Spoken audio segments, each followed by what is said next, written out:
through this process of, like, it's a 6-phase model. So if you go through the 4 of these phases, which are awareness about my relationship to you, awareness of all my assumptions about how I assume you and all the world thinks about me, feels about me, and that, and the awareness of what do I do to myself, because obviously I carry myself and constantly have a dialogue with myself.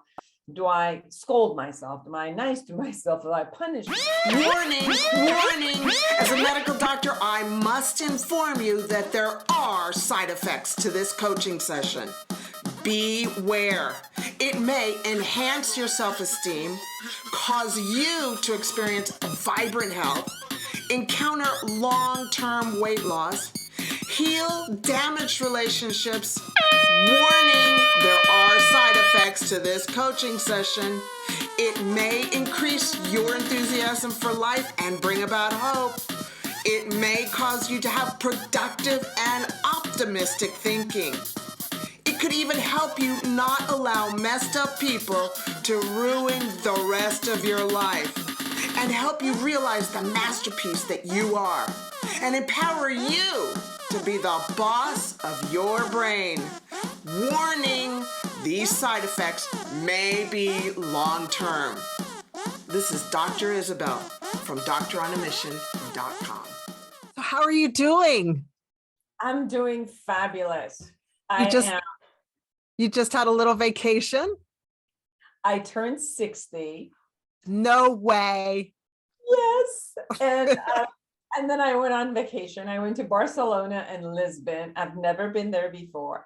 And my husband and I had said that until we can walk, we wanted to go around the world and kind of see, especially like major cities, to feel like, okay, I'm living on Earth and I've pretty much like checked out Earth.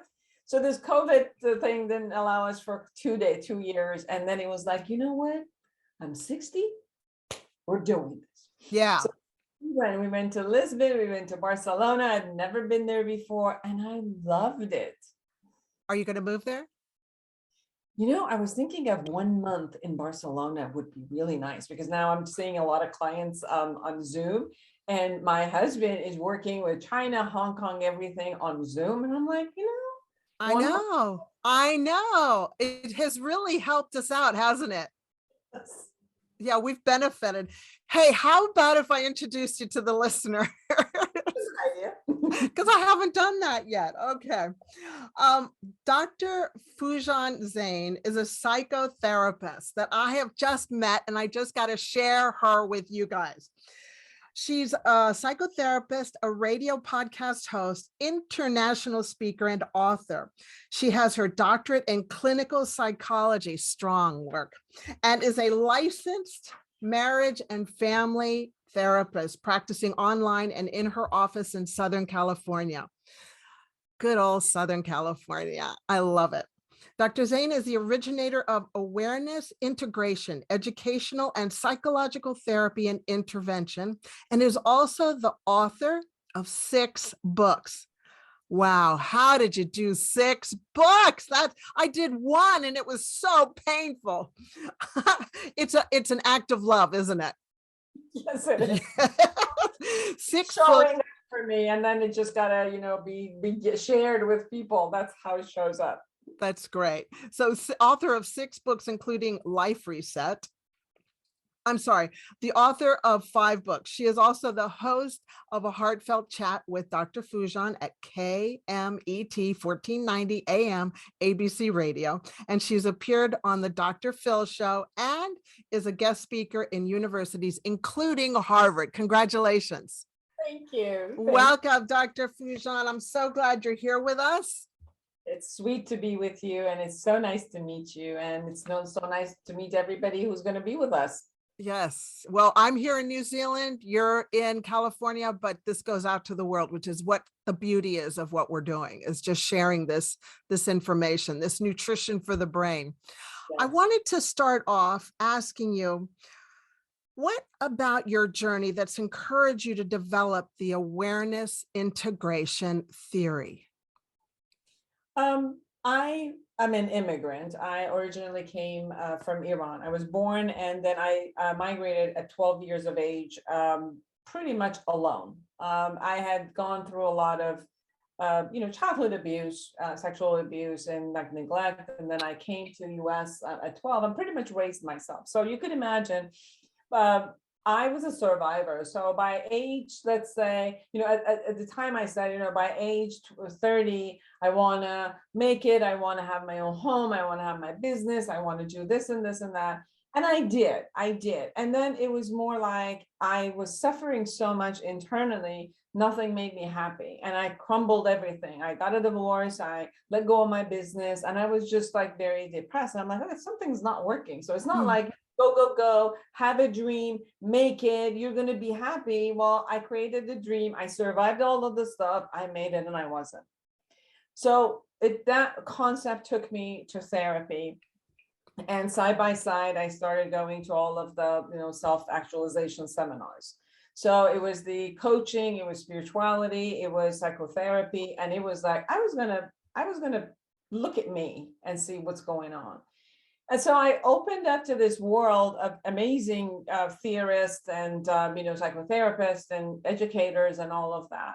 And then I started looking, Isabel, at all of these amazing theories that some go, focus on the brain and on the thought process. Some of the theories look at the emotional process. Some of them look at the body. Some of them look at the behavior, and some of them, focus on traumas.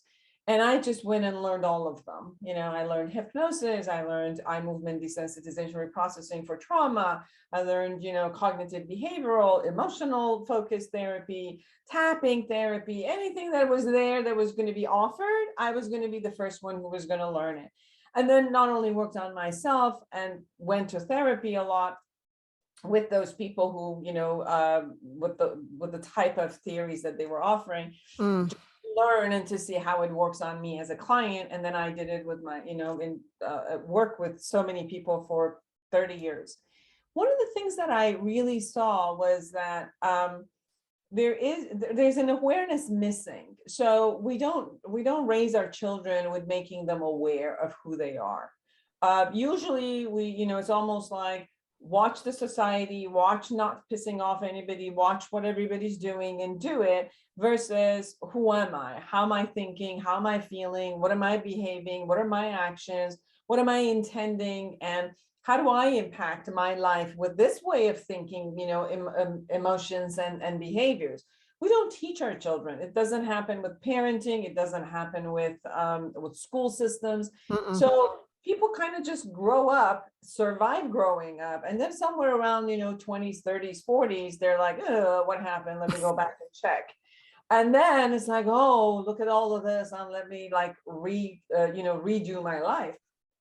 So the first part was like, okay, maybe we all need to create awareness and know mindfulness showed up with that, but mindfulness is a little bit about, let me just meditate and watch. I wanted a little bit more awareness of a more active awareness, that it's not just watching. So it's not just, okay, I've got the camera on, but beyond the camera is only the first step. Now I want to own it, that these are the things I'm thinking, these are the things I'm feeling, these are the things, that I'm acting upon. And that is how come I have this type of a result. Like the world is as is, the world comes to me as is, but I'm also the one who handles the world, right? That's right. You either respond or react. How are you going to do it?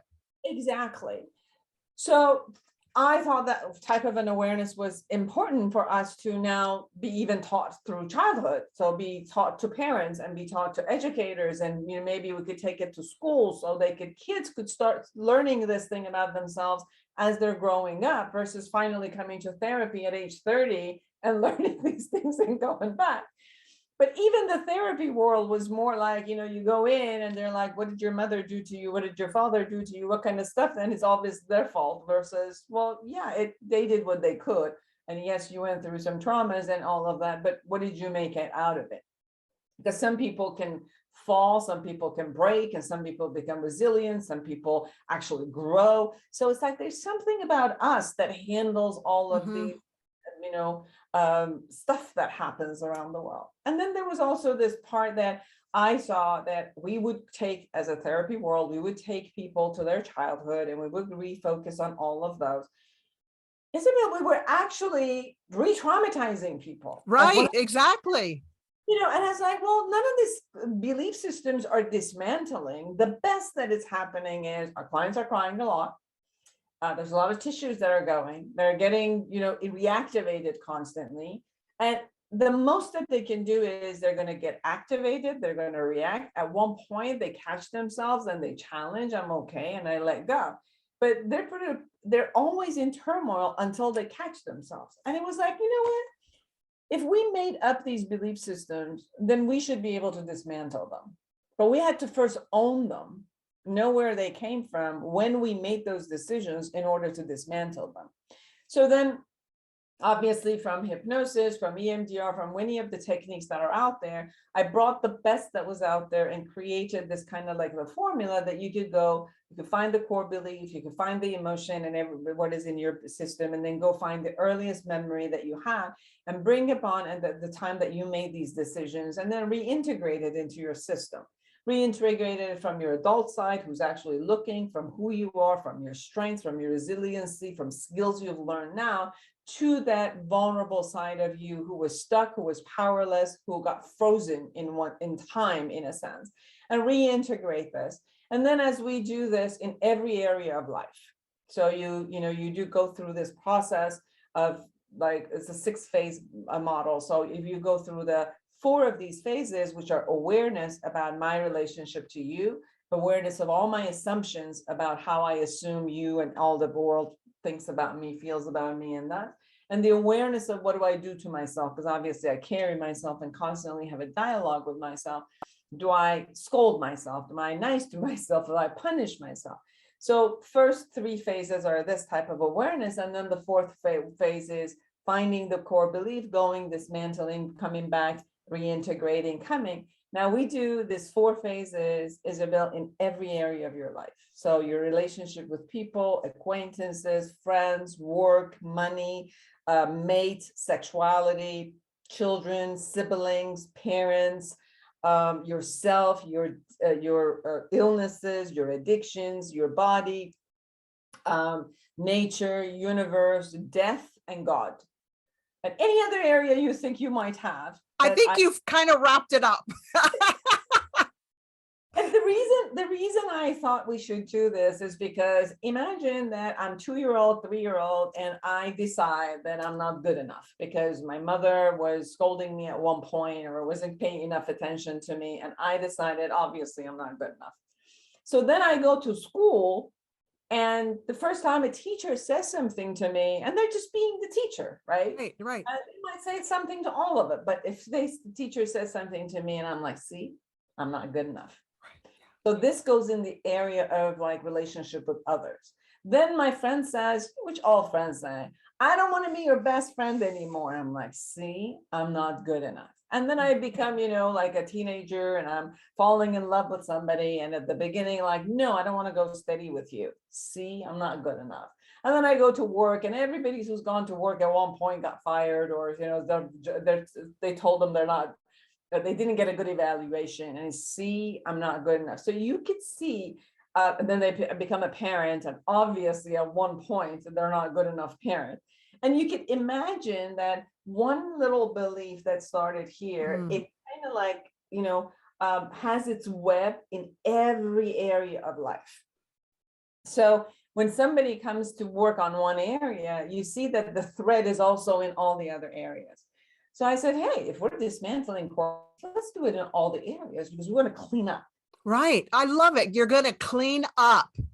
We're going to clean up. And then after we clean up, then we go back into, we create an intentionality that, okay, like if I was going to reinvent my life, if I was going to be the agent who was actually co-creator of this life with the rest of life, who do I intend to be? Like, now that I know my strengths, now that I know my vulnerabilities, what worked, what didn't work throughout these years, now what type of thought process do I intend that I'm willing to take on? What type of emotions am I really wanting to experience? And which ones, as they come in, I acknowledge them, but I'm like, no, I don't want to surf there.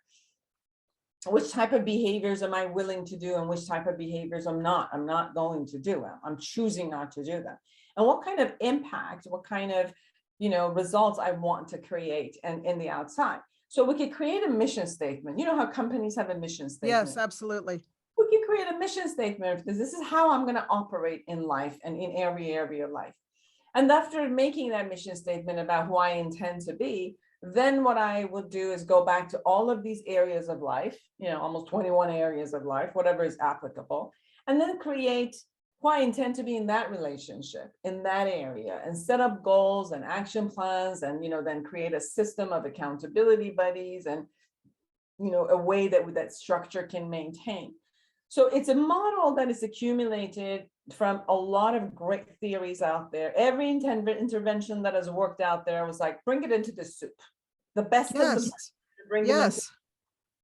And then, we become present into the present moment, which is where action happens, which your intention and action happens, clean up the past and envision a future that calls you forward, and then come back systematically as if like you've got a camera in and a camera out, and you're constantly during the day watching, observing, intending. So you don't get stuck a lot in a lot of the noise anymore. As you observe, you intend, you act. And a lot of the that's happening in our head with those conversations, it's almost like it gets quiet and cleaned up. So you become very efficient. We've done research on multiple demographics, and we found that it really, on a psychotherapy level, it brings down depression 75% and anxiety about 64%. Excellent. Yes, and we did this study in Cal State Long Beach with 4 classes, the University of California in Long Beach. 4 classes, and depression in youth and in college student is at the highest, right? And suicide rates is at the highest. So we went to this group, 4 classes, almost like 300 people. And this one was not even therapy or coaching. It was just them taking the modules from this book, Life Reset. So we gave them every week a module of this Life Reset, the different areas that they were at. They would go journal and they would come back. And even with no therapy or coaching, just doing the journaling of this model, we still found 64% minimization of depression and 43% anxiety. So that was astonishing. Yes. To find that. And I could tell you, obviously, if we're cleaning up the past, we're lifting off depression. If we're becoming the agent of our life and intending and moving to the future, we're alleviating anxiety. And then because that's happening and because you're in power, then your self-esteem rises, your self-confidence and self-efficacy rises. And life becomes a more kind of a fulfilling life that you own it. You're responsible and you own it. So that's how awareness integration got created. Wow, from your journey. I love it. I love it because it's real. It's not a theory. This is you living that experience. I just, our past just has such an effect on us, before the age of 11, before the age of 9 or 11, we believe everything that everybody says to us. It just gets planted into our subconscious. And it's not until a 9 or 11, I forget, that you're like, you've got a door that you go, no, I'm not listening to this. So I want to ask you, you briefly said you left Iran, you came to America and you raised yourself all alone. Like what happened there? Because there's so many people that have had junk happen in their past.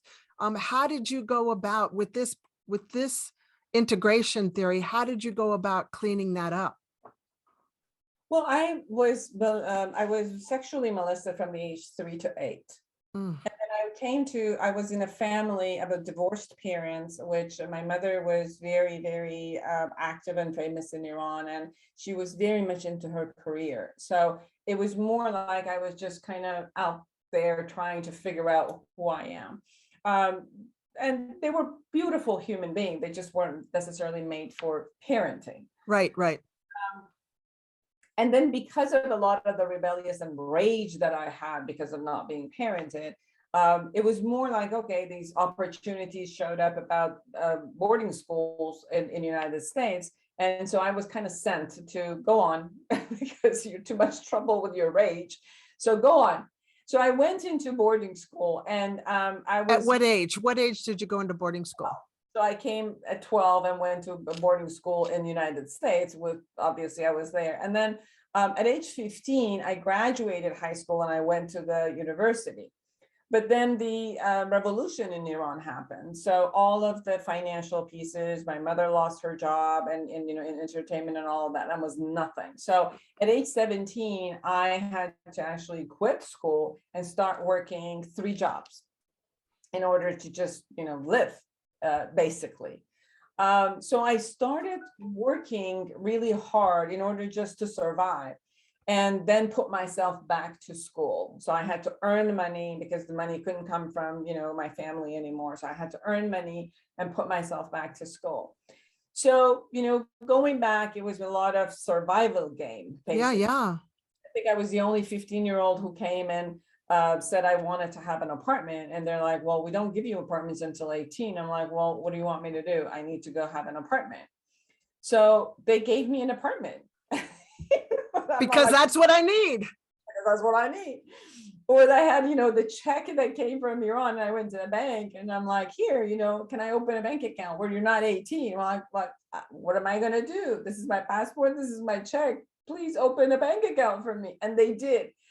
And it was more like, you know, it's interesting when you are out there in the world and you need it and you create it and you move forward. But I think everything was so much out of survival that when I gained everything that I said I wanted, it was so much out of survival that I only knew how to survive. So the fulfillment wasn't there at all. Yes. Yeah. And although I had reached everything, my self-esteem was down. I was wounded because of the sexual abuse, because of everything else. So that's where the healing needed to show up. And that's where the therapy and a lot of the self-progress courses, such as LifeSpring, Landmark, a lot of those on side by side with the therapy, it was more like for me to get healed, you know, to be reparented again, to come to a place of going through every of the trauma that I had, relationships that I had, and then the decisions I made about myself, about, you know, my parents, everybody else, to kind of, you know, bring them into a space that I could recognize my strength and recognize what they've given me as a strength, all the good genes I got from them and all the good behaviors I got. Right. And what are the areas that I lacked? What are the areas that I was wounded? And to be able to heal that. And I think we all deserve this. We all deserve. Nobody deserves to stay in their traumas and stay in those thought process. We all deserve to just have a fulfilled life on earth. What does a fulfilled life mean to you? That's a great question. To me, it's more of having the ability to be with life as is, and you get to like it or not like it. It's okay. To attempt to change what you can't like, what you don't like, or accept what is, and then enjoy all the areas that are there that are given to you as a gift, and the areas that you are a gift and you're giving it to the people. Like, you know, I came when I said, you know, at 15, when I came and I wanted an apartment, I remember this man with his mother who owned these small apartment complex. And he just looked at me and says, legally, I can't do this, but I get it that you're in a bind. So go ahead, I'll give you the studio. They came with me and we went to shopping with their mother and bought me stuff. And we did all of that. So sometimes, you know, I had it in my brain that I can't trust anybody because obviously I was abused and this and that. And then you look at the world as like, I came as a 15-year-old into a country, a 12-year-old in a country, but at a 15-year-old completely on my own with no. And people didn't abuse me. People took me under their wings. People gave me their love and their strength. So it's more of coming out of that, you know, I can't trust anybody because I was abused by a couple of people, and looked at all these the gift that the world was giving me, about all of these people who were just there to give me their love. So it's this kind of a perspective that is shifts, that you could look at the beauty, tolerate or resist, and move along the stuff that it's not a beauty. And then the other side is, how can I promote beauty, and bring the best of me out to the world? Because I could be a jerk. Any of us can. Oh yeah, I'm guilty. And to choose whether I want to bring my jerkness in every aspect or bring my generosity, my love, my gratitude into every step. And to me, when we can shift those perspectives, then we can be fulfilled in every act, in every relatedness. Mhm. That's what I would call fulfillment. Yes, that's beautiful. And so many people are living wounded, scared, sheltered lives. They're afraid of the world. And there really is so much beauty out there if we just allow it. And if we start seeing it, which is one of the things that gratefulness does, is being present. Well, I'm definitely going to be buying your book, Life Reset, because my husband and I always have like maybe about 15 books that we get for each other for Christmas, and we just gobble them up. That's like our gifts. And I'm putting your book on my list because I'm sure I will have a lot of things to teach about from there. Thank you. I wanted to ask you, before we land this plane, we've been sitting in first class here. What three action steps would you be able to give to our listeners so that they can start winning today? I think the first thing is, let's be responsible for our own thought process. Yes. It is not the world's responsibility to take care of us. It is my responsibility to take care of me and find and relate and connect and negotiate with the world around me to do that. So first, let's be responsible. When I'm looking at that responsibility, then know that whatever's happening in here is only mine. The only thing something becomes real is in between us. So I'm going to be responsible for what I put out here in between, because that is what becomes real. The dialogue we have, the acts that we do, whether we do act of harming someone or ourselves, or act of gratitude and kindness to another person. Mhm. So those two are, I think, the most beautiful thing that I could ask anybody to do. And the third one is, know that you deserve to be happy. You deserve it. So take a stand for it. Take a stand for your happiness toward yourself. It's not like I'm going to demand that the world creates happiness for me. The world is the world. It does what it does.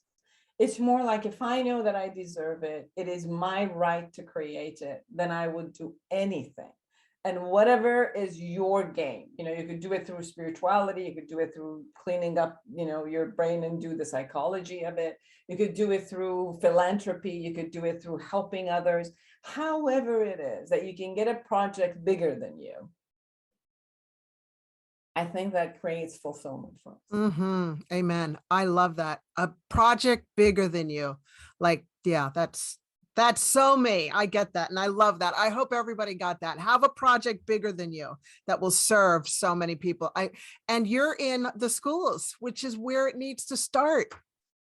We have one daycare, Isabel, that has been doing this for 6 years. And it's astonishing to even be able to do this with pre-verbal, infants, and how you teach the parents and how you deal with the kids. So they even, as close as 2 years old, they already have an emotional intelligence about how to handle their own thoughts, process emotions, and how they intend in the relationship. We have the opportunity to create school classes for junior high and high school. I'm going to be teaching a class in University of California in Long Beach, and teaching awareness integration to the students so we're starting that in the universities, and hoping that, with the university research, we could also start teaching the teachers and psychotherapists. I create a certification program for psychotherapists to be having this model. And then we also have an app that it would be coming out in 2022 that is for people to go through the app and actually the exercises through the app. Excellent idea. Yeah, 'cause I just Excellent idea. have, like, 8 million people having access to this. And one of the ways to have people having access to it is absolutely through an app. I love it. I love the big thinking to help heal. I love that. My mission is to eradicate emotional suffering. The same way I think your mission is to eradicate, the disease, in a sense, as a physician. I think my mission is to eradicate emotional suffering. We're going to have emotional ups and downs. That's being a human being. Mm. But we need to eradicate emotional suffering, which is where we hold a grip onto the thing and knowing how to let that go and let flow. And become your best. And become your best. Now, where can people find you? FoojansJourney.com. And that will be in our show notes, I promise. All of the social media, whomever likes, LinkedIn, the Facebook, Twitter, Instagram, all of them, Dr. Foojan Zeine.